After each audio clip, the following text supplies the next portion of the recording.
Hichi video hi koi tabang ha sa ho dinga hung ke bola hi abon changken hin beleu chan na dog o a clear ri kata san hi chan tu na ma sa pena ding hi first question hi ana be pai ngar jing ken shading tam ti lang le detail hin ke bola pon tin bila question ai pha na problem dung ju a to so pai pai di hin tin a first question a ding page number 37 na 3.4 factorize first question a ding a simple diwa kun in chiuten question tham khat selection ka hin boarding hi ama sa pena a square b plus c plus b square c plus a plus c square a plus b plus twice a b c hichi na bedding hin han bracket oma na multiply ding open na boarding hin na open na ding at multiplication na boarding hin hichi chu a hin ama sa pena hin b plus c c plus a plus b belechen b plus c c plus a plus b involved hin ho do si hi khat pen ko na koi dana khat pen na koi dana hichi value pa to common na la thi ama sa pen in c b plus c koi den jing le han a square b plus c plus adang c ho bracket open le chan bracket open na ding to multiply na bo ngai hin b square into c unlike term se hi unlike term so to koi khom ying din hin b square c hi ying din hin plus b square a cha ka si nom kha ti ham ja le factorize na bo pha le multiplication ham elo le solve na bo pha le a b b c c a the form ai nó coi ding ke ding chi pi ham ta le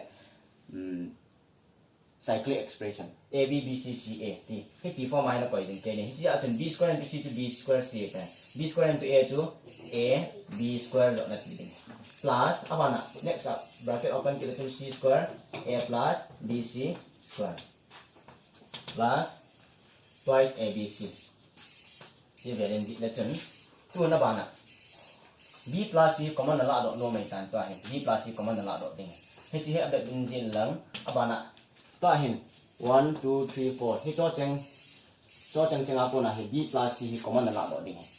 a b c letter involved hin a b c letter involved na la hi b plus c common na la do ding ai le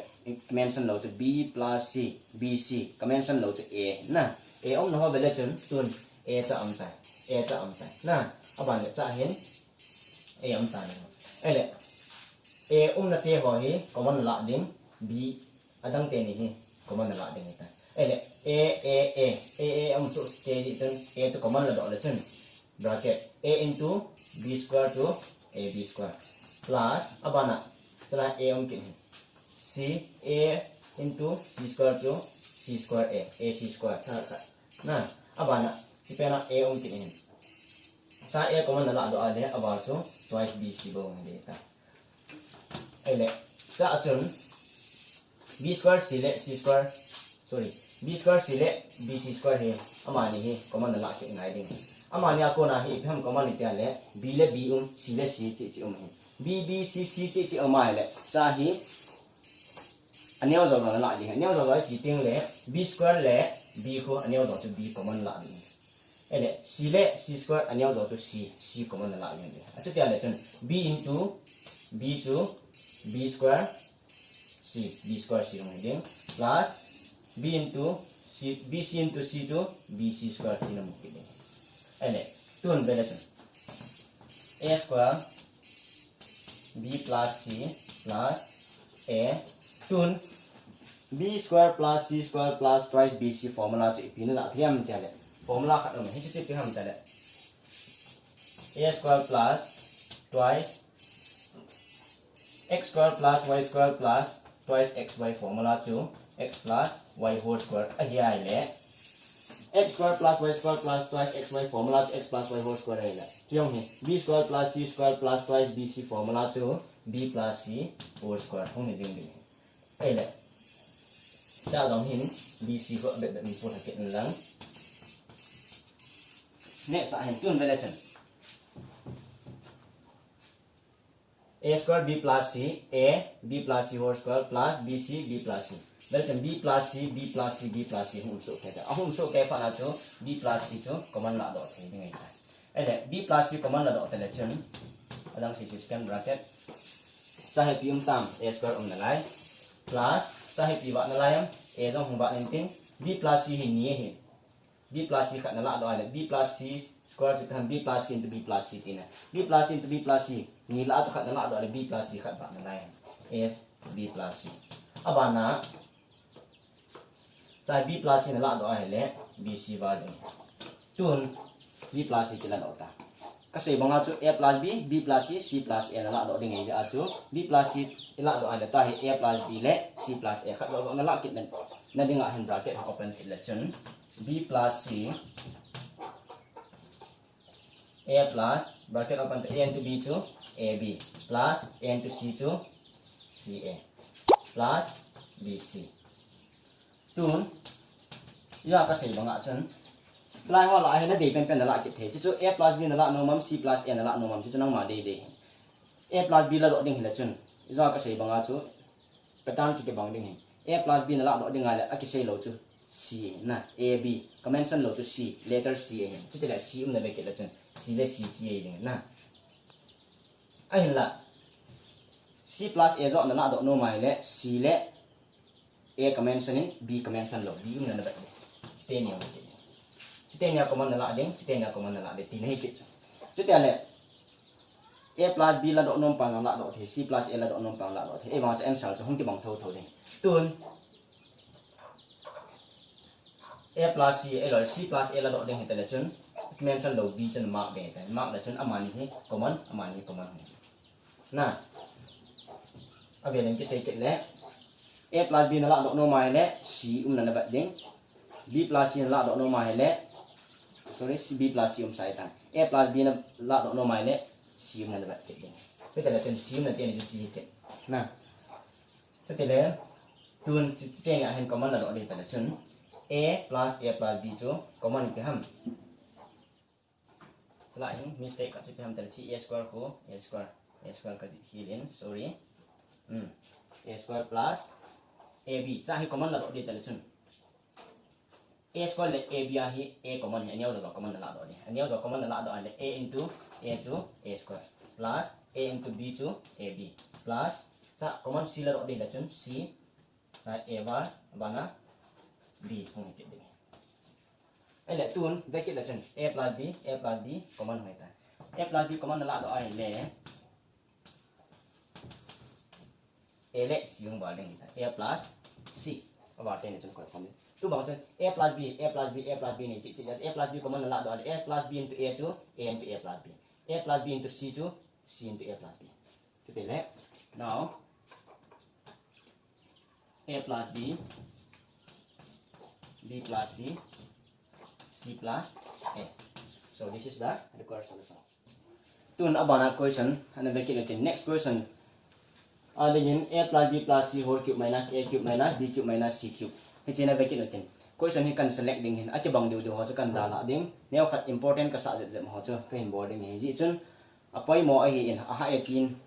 da hajing lo video he hoi divin avia vele na vele chun ne thim lo lai ho chu ne thim jing ding tu na bana a plus b plus c whole cube minus a cube minus b cube minus c cube 3.7 này anh vele han chỉ condition a hi here si pass it a legend a plus b plus c whole cube sẽ split the boarding chúng ta lệ cái video về hoa dấu xì là mà sẽ pen nó bỏ mà sẽ pen được thì ham là formula là bài hạt điều textbook ở maintain a plus b whole square formula maintain a minus b whole square formula a cube plus b cube a plus b whole cube chứ formula cho nên vậy mà sẽ điều mình phải tìm mình a plus b plus c whole cube 3 letters आज hello अहिं जी आज जी ना group दिंगे group लेचन two tama na group ding tu bang chen a plus b plus c chi te ni hi a plus b chi kha in group lechon one tam eta c so a plus b plus c whole cube te tu ha chi x an la the c y an la the ai la formula chi pi ham te ai le x plus y whole cube formula hi ni ta om ding hai kha chi pi ham te le x cube plus y cube plus thrice xy x plus y formula hai tung hi ding in x cube plus y cube plus thrice xy x plus y chúng ta le x mà sẽ pen in chia là mà sẽ pen được x plus y whole cube formula cho x cube plus y cube plus thrice xy x plus y tuôn chỉ x là năng chỉ y là để chừng hết chú con này in na hết lúc mình made it này bảo vệ ai lệ to chú a plus b คุณนี่ว่าเขา x อันนั้นละยังไงกันเลย x plus y whole cube formula จู x cube plus y cube นั่นกี่ตะบังaku จี x cube จะเห็นปันเตาเต้จะไล่นั่นแบบนี้ที่จะดึงด้วยนะฮะดูไม่ดีนะฮะ x คือฮะ x อาดึงเขา x plus a plus b plus y จู c คนนี้นะ c cube plus thrice xy x to a plus b into thrice xy nah a plus thrice a plus b chi x in chi y là xy next x plus y thì bị tam thế này x to a plus b nah x to a plus b in plus y to c là so a plus b plus c whole cube to chỉ x anh lại được chỉ y lại được cái gì bằng chứ x cube plus y cube plus thrice xy x plus y thì formula yang số đi ấy nè tuần apa nak chỉ a plus b whole cube formula yang bỏ kita nah a plus b whole cube formula yang chẳng kia chỉ x anh lại chỉ y nó thả lại gì thế chứ thế này chỉ x in lan lắm chỉ y lại kita chân expression chung ini tan nah này ấy là x a plus b whole cube formula chỉ mà có duy kita chân x cube plus y cube plus thrice xy x plus y tu chân a cube plus b cube plus thrice xy ab a plus b x plus y nah chúng ta gì gì riêng đi ấy là a plus b whole cube expression so a cube plus b cube plus thrice ab a plus b là adang abar si ko abet gì là c cube plus thrice a plus b c a plus b plus c tu nó bạn ạ cube sẽ gọi không là chữ a cube b cube c cube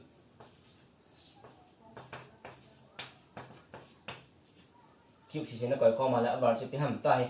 tam hi cho cái này đấy chỉ sẽ sáu hóa tam khát chỉ sáu hóa tam khát anh chỉ có multiplication sign hóa mà là tam khát division sign mà là tam khát này hiện anh hiện là plus là minus sign không tiếng lệ separation sign không tiếng là tam cho không tam điều này tu bằng cho chỉ tên này sáu bằng ai bracket nó hộp anh chỉ có multiply một số cái giờ tam phải số cái tu chỉ tam lệ chỉ tam bầu hình ở vào đây ta a cube b cube c cube cho coi com lệ thrice ab a plus b to thrice a plus b c a plus b plus c cha hình relation thrice 3 common maintain 3 là 3 common a plus b common अच्छा क्या relation cha common là độ thì chú 3a plus b 3a plus b common là độ là cha hệ vào là ab plus a là 3a plus b là độ là cha có c into a plus b plus c thì chẳng không vào đây vào gì là để chân na tuần abul langa chen a plus b plus c whole cube chi left side langa jing la lai so a plus b plus c whole cube thì là han a cube b cube c cube c left side langa transfer part le plus goes to minus nah plus goes to minus ya to minus a cube minus b cube minus c cube đây này right side line bị tiêm ta thì chẳng hình đi ta đây này step yang miss loving step kan acu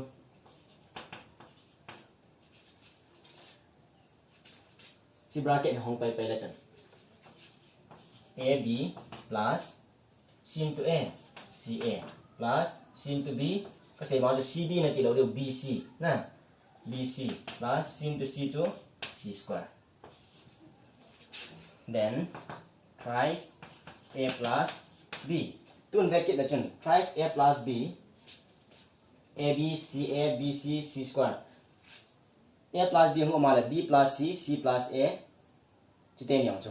không hình tin này chỉ à chứ với chỉ do là vận nó sẵn nó mà b plus c plus a b plus c là bỏ đi này để cho cái gì bằng à chứ để cho hình b plus c if you want to take out b plus c so the letter which is not involved in b plus c is a nah b plus c à giàu đồ chú a không thể tạo cho a này a là vậy điều đây này a đấy a tạo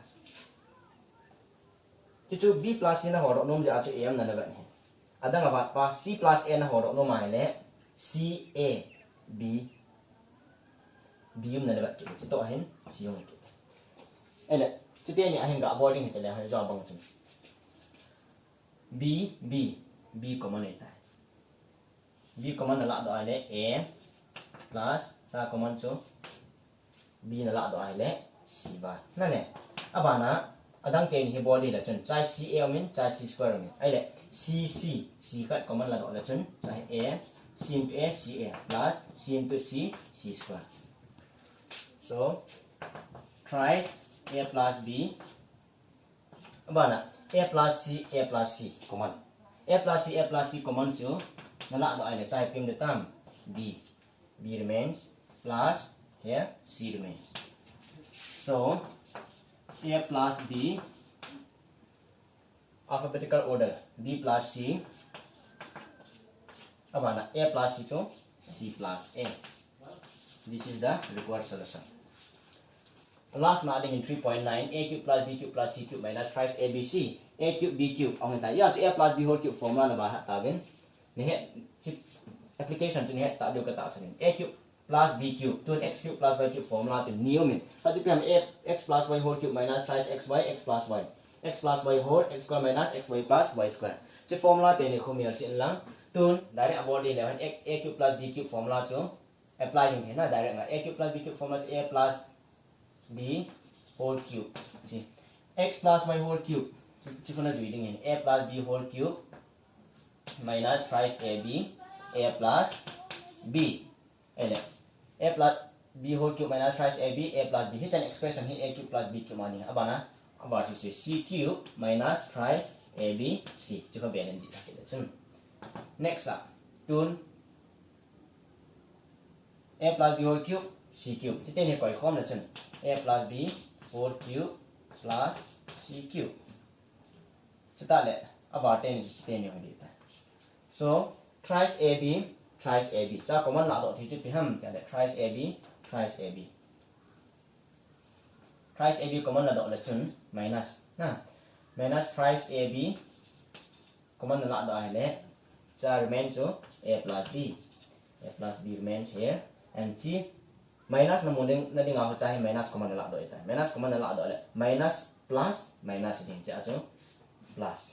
ele thrice ab la do le c remains here ele a plus b whole cube plus c cube minus thrice ab a plus b plus c tun ve ke la chun chi x na la ding chi y na la ke nai le x cube plus y cube formula na mo ki ding ele x cube plus y cube formula chu mas izo apian na chi apply tai tun chi apply the last question na last to factorial na convert ding e ja cha chi hi separation sign um hin chi pen separation sign um do factor pai to last pen chu and convert ding hi pa ma mai na convert ke nai le cube pen chu na remove the ta lo ding cha to cube ta lo cha chi pen pai na split ding ta tun x cube plus y cube formula hi chin be leo chun x plus y whole and a plus b whole cube x na la ding na x cube plus y cube hela chen chi x plus y whole te la chen x to a plus b plus y to c x plus y whole x square minus xy plus y square x square to a plus b na always assume that a plus b x ila pe ni hi na me chi jeng ni a plus b x mo na ko x na koi ni chu ta le x square in ki pha x square mo na a plus b na koi di nei ki a plus b x square minus xy x to a plus b ki na a plus b y to c minus thrice ab a plus b plus c tun abana a plus b plus c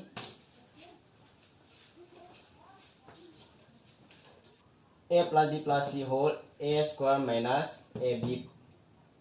plus b square sorry sa he ka di kia ka mai dam x square minus xy plus y square I make mistake c square na c square ba na he he chen hong ni ta ele x cube plus y cube formula chu x plus y whole x square minus xy plus y square formula ele minus remainder si cho remaining si cho thrice ab a plus b plus c si ho si khan cha to ai tam za tam ta le cha pa na hi chlai cha tam khan multiplication sign na ne chi tam khat chi tam ni hu ma la tam ni ko na he common la do ding chi ham ta le a plus b plus c a plus b plus c common na a plus b plus c common là đó là chân ra hệ phim để tăng chỉ không để thay chỉ không để chỉ gì học phim là chân à bây giờ là step là miss à bây giờ là repeat sang mà chứ ra hệ nạp phụ họ đi chỉ không để thay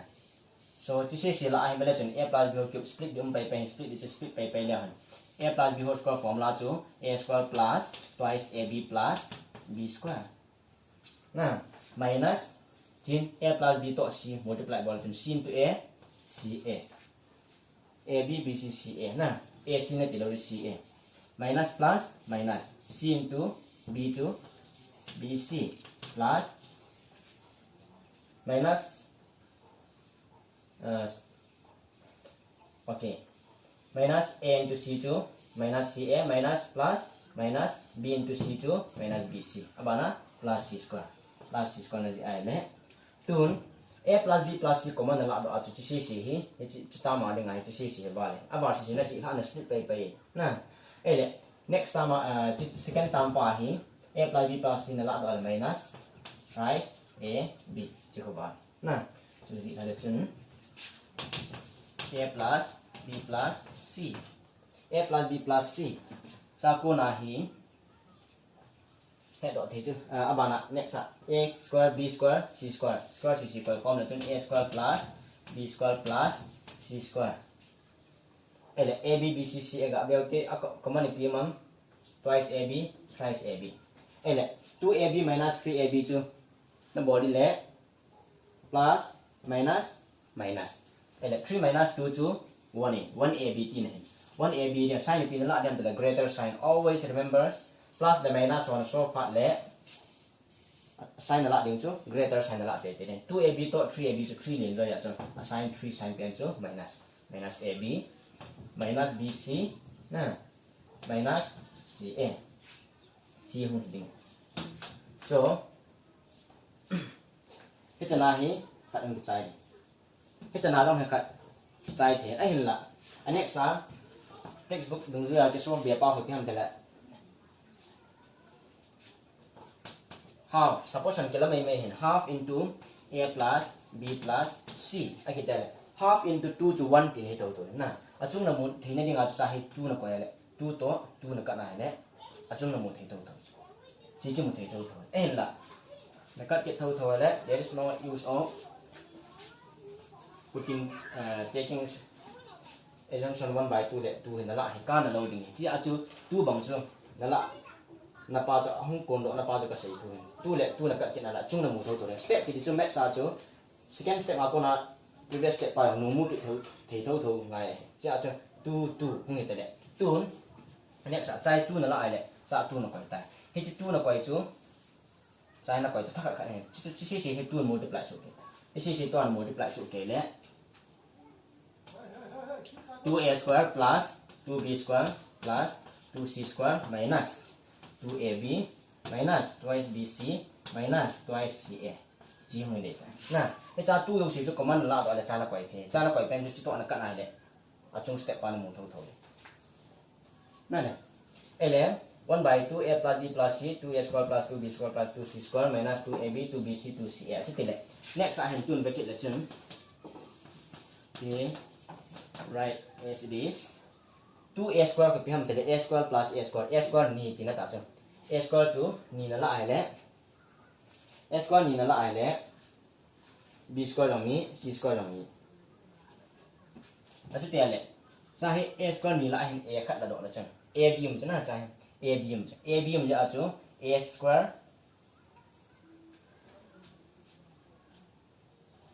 khat la do te a square minus twice ab chi khat la do la chang b na men b na ka to khai ta b na to kha le b a ko na khat la do ki la chen plus b square khat la do be ki la chen sa hai khát là đó sai khát là đó đây là twice ab to là số to đấy sai target thì phải làm a square minus twice ab plus b square to a minus b whole square formula nah thì phải mua để dengar cho a square ni hin sang 2b square hin khát là đó minus 2ab to là số to đấy a square minus twice ab plus b square số đấy so đi khát nguyên tin abana sai a square khát là đó b square khát là đó ai a square khát vào là lại b square khát vào là lại cha chân cha b square khát vào là lại pa chu mang pai ding le han b square minus ab chai ta na bana b sia veo ten abana ci ba de na tun b sia ding ya chu b square minus bc pa ma minus 2bc chu pa na ne minus 2bc ele b square minus twice bc te la c involve pa na chu sia pa khat na to khat tu nai sia khat la chen 2c square la chu c square khat na do na ne ele a square minus twice plus b square plus 2 na bana b square minus 2bc plus c square hong po ta ele b hi ve ni hong kila ta cha 2 hiya ni kila ta ke chai na ne a square khat na la khat ba na lai c square khat na la khat ba na lai ji pen pa chu ba na le la chen next a hen c square avar khat pa chu c square khat la na lai c square minus 2ca chi remain na 2ca plus a square chi la le chen to hi formula hệ sau hen chi ba in ji lang formula dung ju ya a square minus twice ab plus b square to a minus b whole square na ne a square minus twice ab plus b square to a minus b whole square ya le plus b square minus twice bc plus c square to b minus c square plus c square minus twice c plus a square to c minus a whole square